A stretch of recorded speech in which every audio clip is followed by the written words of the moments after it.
Matius pasal 16.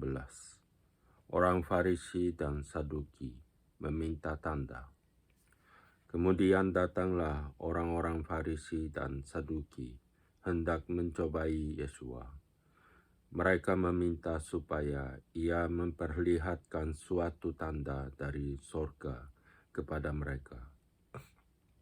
Tetapi jawab Yesua, pada petang hari karena langit merah, kamu berkata, hari akan cerah, dan pada pagi hari karena langit merah dan redup, kamu berkata hari buruk. Rupa langit kamu tahu, membedakannya, tetapi tanda-tanda zaman tidak. Angkatan yang jahat dan tidak setia ini menuntut suatu tanda, tetapi kepada mereka tidak akan diberikan tanda selain tanda Nabi Yunus. Lalu Yesua meninggalkan mereka dan pergi.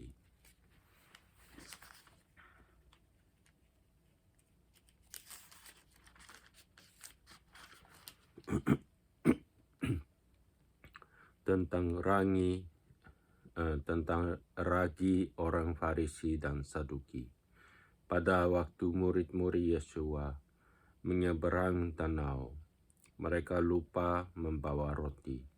Yesua berkata kepada mereka, berjaga-jagalah dan waspadalah terhadap ragi orang Farisi dan Saduki. Maka mereka berpikir-pikir dan seorang berkata kepada yang lain, itu dikatakannya karena kita tidak membawa roti. Dan ketika Yesua mengetahui apa yang mereka perbincangkan, ia berkata, mengapa kamu memperbincangkan soal tidak ada roti? Hai orang-orang yang kurang percaya, belum juga kamu mengerti? Tidak kamu ingat lagi akan 5 roti untuk 5.000 orang itu, dan berapa bakul roti kamu kumpulkan kemudian? Ataupun akan 7 roti untuk 4.000 orang itu, dan berapa bakul kamu kumpulkan kemudian? Bagaimana mungkin kamu tidak mengerti bahwa bukan roti yang ku maksudkan? Aku berkata kepadamu, waspadalah terhadap ragi orang Farisi dan Saduki. Ketika itu barulah mereka mengerti bahwa bukan maksudnya supaya mereka waspada terhadap ragi roti, melainkan terhadap ajaran orang Farisi dan Saduki. Pengakuan Petrus. Setelah Yesua tiba di daerah Kaisaria Filipi, ia bertanya kepada murid-muridnya, kata orang, siapakah anak manusia itu?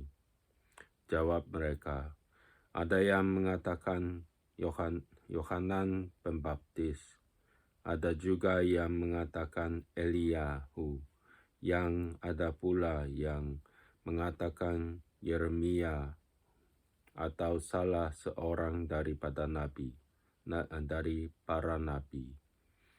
Lalu Yesua bertanya kepada mereka, tetapi apa katamu, siapakah aku ini? Maka jawab Simon Petrus, engkau adalah Mesias, anak Allah yang hidup.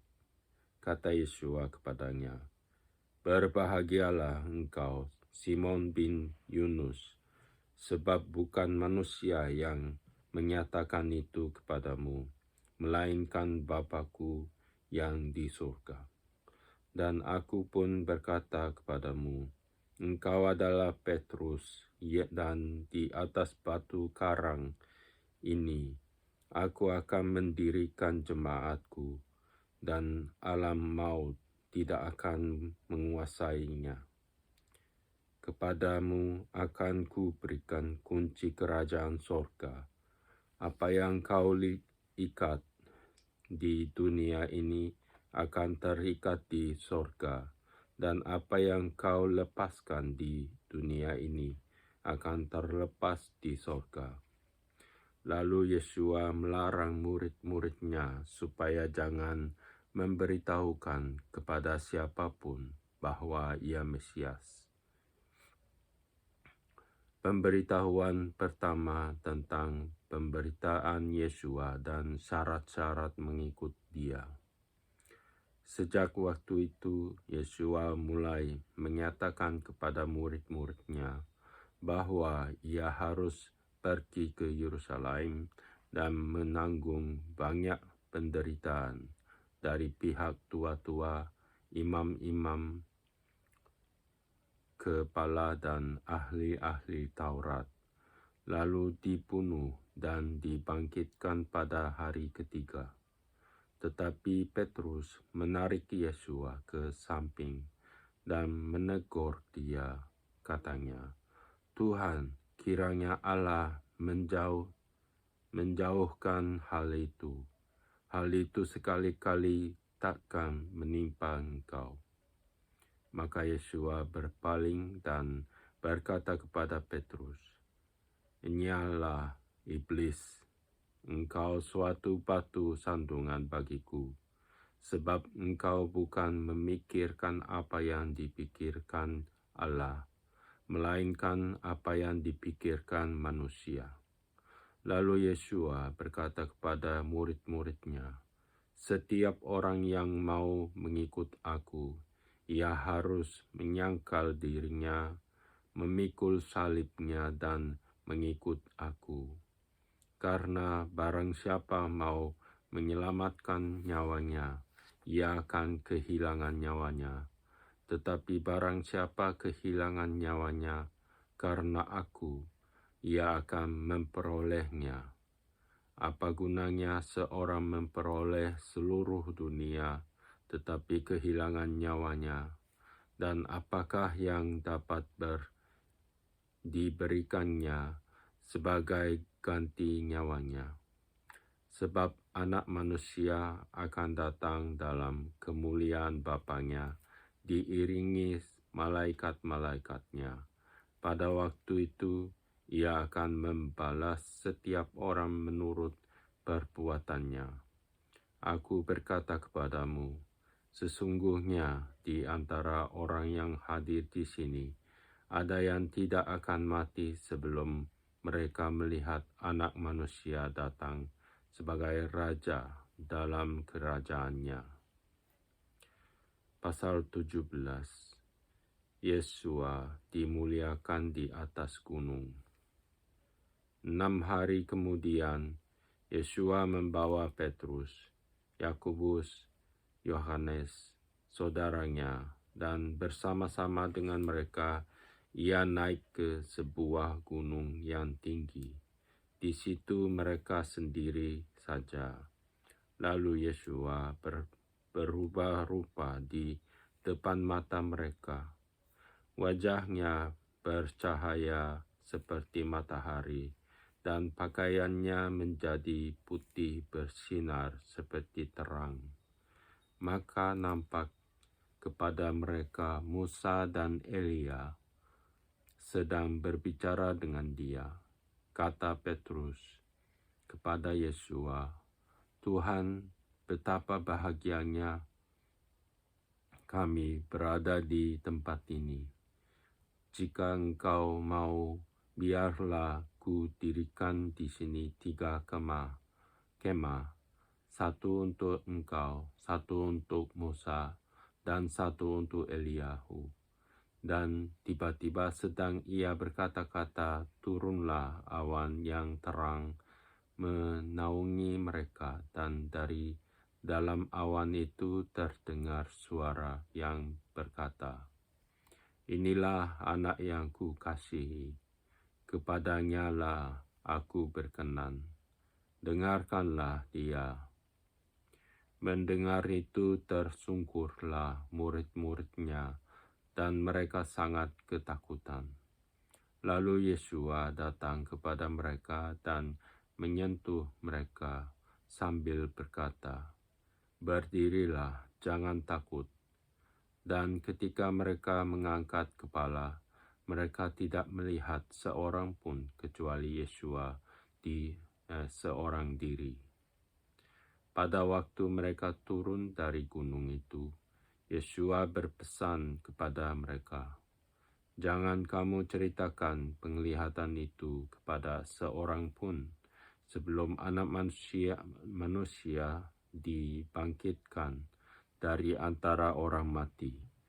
Lalu murid-muridnya bertanya kepadanya, "Kalau demikian, mengapa ahli-ahli Taurat berkata bahwa Elia harus datang dahulu?" Jawab Yesua, "Memang Elia akan datang dan memulihkan segala sesuatu, dan aku berkata kepadamu, Eliyahu sudah datang. Tetapi orang tidak mengenal dia dan memperlakukannya menurut kehendak mereka. Demikian juga Anak Manusia akan menderita oleh mereka." Pada waktu itu mengertilah murid-murid Yesua bahwa ia berbicara tentang Yohanan Pembaptis. Yesua menyembuhkan seorang anak muda yang sakit ayan. Ketika Yesua dan murid-muridnya kembali kepada orang banyak itu, datanglah seorang mendapatkan Yesua dan menyembah, katanya, "Tuhan, kasihanilah anakku. Ia sakit ayan dan sangat menderita. Ia sering jatuh ke dalam api dan juga sering ke dalam air. Aku sudah membawanya kepada murid-muridmu, tetapi mereka tidak dapat menyembuhkannya." Maka kata Yesua, "Hai kamu angkatan yang tidak percaya dan yang sesat, berapa lama lagi aku harus tinggal di antara kamu? Berapa lama lagi aku harus sabar terhadap kamu? Bawalah anak itu kemari." Dengan keras Yesua menegur dia. Lalu keluarlah setan itu daripadanya, dan anak itu pun sembuh seketika itu juga. Kemudian murid-murid Yesua datang, dan ketika mereka sendirian dengan dia, bertanyalah mereka, "Mengapa kami tidak dapat mengusir setan itu?" Ia berkata kepada mereka, "Karena kamu kurang percaya, sebab aku berkata kepadamu, sesungguhnya sekiranya kamu mempunyai iman sebesar biji sesawi saja, kamu dapat berkata kepada gunung ini, 'Pindah dari tempat ini ke sana,' maka gunung ini akan pindah, dan takkan ada yang mustahil bagimu. Jenis ini tidak dapat diusir kecuali dengan berdoa dan berpuasa." Pemberitahuan kedua tentang penderitaan Yesua. Pada waktu Yesua dan murid-muridnya bersama-sama di Galilea, ia berkata kepada mereka, "Anak manusia akan diserahkan ke dalam tangan manusia, dan mereka akan membunuh dia, dan pada hari ketiga ia akan dibangkitkan." Maka hati murid-muridnya itu pun sedih sekali. Yesua membayar bea untuk bait Allah. Ketika Yesua dan murid-muridnya tiba di Kapernaum, datanglah pemungut bea bait Allah kepada Petrus dan berkata, "Apakah gurumu tidak membayar bea 2 dirham itu?" Jawabnya, "Memang bayar." Dan ketika Petrus masuk rumah, Yesua mendahuluinya dengan pertanyaan, "Apakah pendapatmu, Simon? Dari siapakah raja-raja dunia ini memungut bea dan pajak? Dari rakyatnya atau dari orang asing?" Jawab Petrus, "Dari orang asing." Maka kata Yesus kepadanya, "Jadi bebaslah rakyatnya.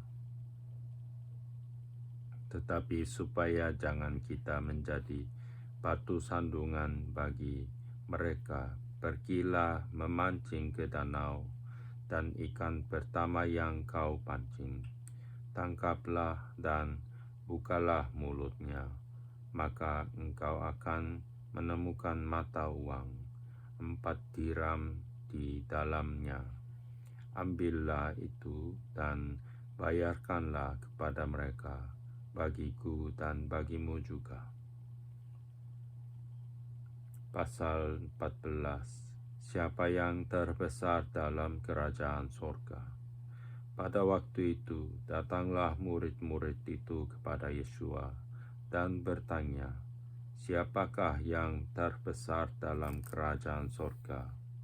Maka Yesus memanggil seorang anak kecil dan menempatkannya di tengah-tengah mereka. Lalu berkata, "Aku berkata kepadamu, sesungguhnya jika kamu tidak bertobat dan menjadi seperti anak kecil ini, kamu tidak akan masuk ke dalam kerajaan sorga. Sedangkan barang siapa merendahkan diri dan menjadi seperti anak kecil ini, dialah yang terbesar dalam kerajaan sorga. Dan barang siapa menyambut seorang anak seperti ini dalam namaku, ia menyambut aku. Siapa yang menyesatkan orang? Tetapi barang siapa menyesatkan salah satu dari anak-anak kecil ini yang percaya kepadaku, lebih baik baginya jika sebuah batu kilangan diikatkan pada lehernya, lalu ia ditenggelamkan ke dalam laut. Celakalah dunia dengan segala penyesatannya. Memang penyesatan harus ada, tetapi celakalah orang yang mengadakannya. Jika tanganmu atau kakimu menyesatkan engkau, penggallah dan buanglah itu, karena lebih baik bagimu masuk ke dalam hidup dengan tangan kudung atau timpang daripada dengan utuh kedua tangan dan kedua kakimu dicampakkan ke dalam api kekal. Dan jika matamu menyesatkan engkau, jungkillah dan buanglah itu, karena lebih baik bagimu masuk ke dalam hidup dengan bermata satu daripada dicampakkan ke dalam api neraka dengan bermata dua. Ingatlah, jangan menganggap rendah seorang dari anak-anak kecil ini, karena aku berkata kepadamu, ada malaikat mereka di sorga yang selalu memandang wajah Bapa-Ku yang di sorga, karena Anak Manusia datang untuk menyelamatkan yang hilang." Perumpamaan tentang domba yang hilang. Bagaimana pendapatmu jika seorang mempunyai 100 ekor domba dan seekor di antaranya sesat? Tidakkah ia akan meninggalkan yang 99 ekor itu? 99 ekor di pegunungan dan pergi mencari yang sesat itu. Dan aku berkata kepadamu, sesungguhnya jika ia berhasil menemukannya, Lebih besar kegembiraannya atas yang seekor itu daripada atas yang ke-99 ekor yang tidak sesat. Demikian juga Bapamu yang di sorga tidak menghendaki supaya seorang pun dari anak-anak ini hilang.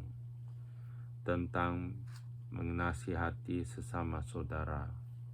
Apabila saudaramu berbuat dosa, tegurlah dia di bawah 4 mata.